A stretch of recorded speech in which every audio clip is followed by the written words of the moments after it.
নমস্কার বন্ধুরা, আমি রণদীপ। হিস্ট্রি দর্পণ এডুকেশনাল চ্যানেলে তোমাদের সকলকে আবারও স্বাগত।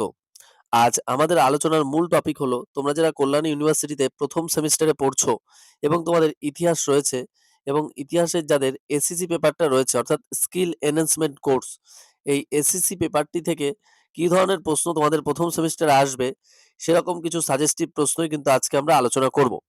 তাই এর পূর্বে প্রথমেই বলি, তোমরা যারা চ্যানেল নতুন আছো অবশ্যই কিন্তু চ্যানেলটিকে সাবস্ক্রাইব করে নোটিফিকেশন অন করে রাখবে, আর বন্ধু বান্ধবদের মাঝেও কিন্তু অবশ্যই শেয়ার করে দেবে। তাহলে চলো শুরু করা যাক আজকের গুরুত্বপূর্ণ এসসিসি পেপার হিস্ট্রি মেজরের কিছু প্রশ্ন। প্রথমে যে প্রশ্নটা আমি আলোচনা করব, ভারতীয় শিল্পকলায় স্থাপত্যের ওপর পশ্চিমী প্রভাব আলোচনা করো। নেক্সট, বিনোদ বিহারী মুখোপাধ্যায় সম্পর্কে আলোচনা করো বা টিকা লেখো বিনোদ বিহারী মুখোপাধ্যায়। নেক্সট, ইতিহাস ও ঐতিহ্যের মধ্যে পার্থক্য লেখো। নেক্সট, টিকা লেখো নন্দলাল বসু। নেক্সট, বিষ্ণুপুর ঘরানা সম্পর্কে আলোচনা করো। নেক্সট, রাজস্থানী শিল্পকলা সম্পর্কে আলোচনা করো অথবা ভারতীয় শিল্পকলায় রাজস্থানী ঘরানার অবদান লেখো। নেক্সট, মুঘল যুগের স্থাপত্য সম্পর্কে লেখো, অর্থাৎ এই প্রশ্নটা এভাবেও আসতে পারে, স্থাপত্যে শাহজাহানের আমলকে স্বর্ণযুগ বলা হয় কেন। নেক্সট, বাঁকুড়া ঘরানার সম্পর্কে আলোচনা করো, অথবা প্রশ্নটা এভাবেও থাকতে পারে যে রামকিঙ্কর বেইজের বাঁকুড়া ঘরানা সম্পর্কে আলোচনা করো অথবা রামকিঙ্কর বেইজ সম্পর্কে টিকা লেখো। নেক্সট, মুঘল চিত্রকলা সম্পর্কে আলোচনা করো। নেক্সট, ভারতীয় শিল্পকলায় লোকশিল্পের প্রভাব আলোচনা করো।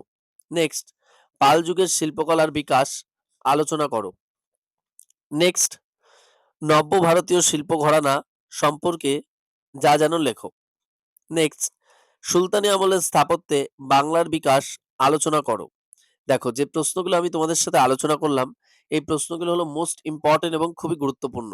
এই প্রশ্নগুলো তোমরা যদি খুব ভালো করে করো তাহলে কিন্তু এই প্রশ্নগুলোর মধ্যে থেকে কিন্তু অধিকাংশ প্রশ্ন তোমরা পেয়ে যাবে। আর কারো যদি মনে হয় যে একদম হুবহু পরীক্ষায় আসবে এরকম পিডিএফ আমাদের প্রয়োজন, অবশ্যই তাহলে তোমরা ডেসক্রিপশনে দেওয়া নম্বর অথবা স্ক্রিনে দেওয়া নম্বর, ভিডিও শুরুর পূর্বেই দেখবে স্ক্রিনে একটা নম্বর দেওয়া থাকে, সেই নম্বরটি থেকে কিন্তু তোমরা অবশ্যই মেসেজ করে পিডিএফ নিতে পারো। আর এর পাশাপাশি তোমরা যারা নতুন আছো অবশ্যই কিন্তু চ্যানেলটিকে সাবস্ক্রাইব করবে এবং নোটিফিকেশন অন করে রাখবে, আর বন্ধু বান্ধবদের মাঝেও কিন্তু শেয়ার করতে একদম ভুলবে না। আর শুধু তাই নয়, এর পূর্বেও দেখবে তোমরা হিস্ট্রি মেজরের কিন্তু আমরা একটা সাজেশন দিয়েছি। তা সেই সাজেশনটাও কিন্তু তোমরা খুব ভালো করে কিন্তু ফলো করবে। আশা করি তাহলে কিন্তু অনেক প্রশ্নই তোমরা কমন পেয়ে যাবে। আর আবার বলছি বারবার যে তোমাদের যাদের পিডিএফ প্রয়োজন অবশ্যই কিন্তু তোমরা খুব শীঘ্রই পিডিএফটা সংগ্রহ করে নিও। কারণ আমরা এই 5th সেমিস্টারেও দেখেছি তোমরা অনেকেই কিন্তু পরীক্ষার দিন পর্যন্ত পিডিএফ সংগ্রহ করেছো। তা আমাদের নিজেদেরই একটু কষ্ট হচ্ছিল যে তোমরা এত সময় থাকতে কেন আগে থেকে নেওনি বা পড়োনি। আর তোমাদের আবারও বলছি, আর আমাদের এই লাস্ট মিনিট সাজেশন দিয়েই কিন্তু তৈরি এই পিডিএফটা।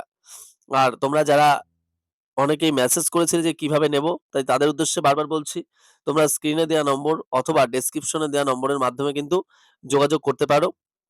তাহলে কিন্তু তোমরা পিডিএফটা সংগ্রহ করতে পারবে। আর একদম অথেন্টিক এবং 100% কমন সহকারে কিন্তু এই পিডিএফটা রয়েছে।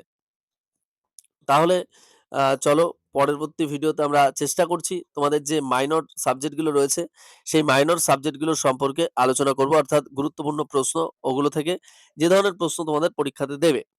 আর এর পাশাপাশি তোমাদের যদি কারোর কোনো জিজ্ঞাসা থাকে বা কোনো কিছু জানাতে চাও অবশ্যই তোমরা কমেন্টের মাধ্যমে জানিও। আমরা চেষ্টা করব সে ধরনের ভিডিও উপস্থাপন করার। আর দেখা হচ্ছে পরবর্তী ভিডিওতে। সকলে ভালো থাকবে, সুস্থ থাকবে। ভিডিওটি সম্পূর্ণ দেখার জন্য তোমাদের সকলকে অসংখ্য ধন্যবাদ।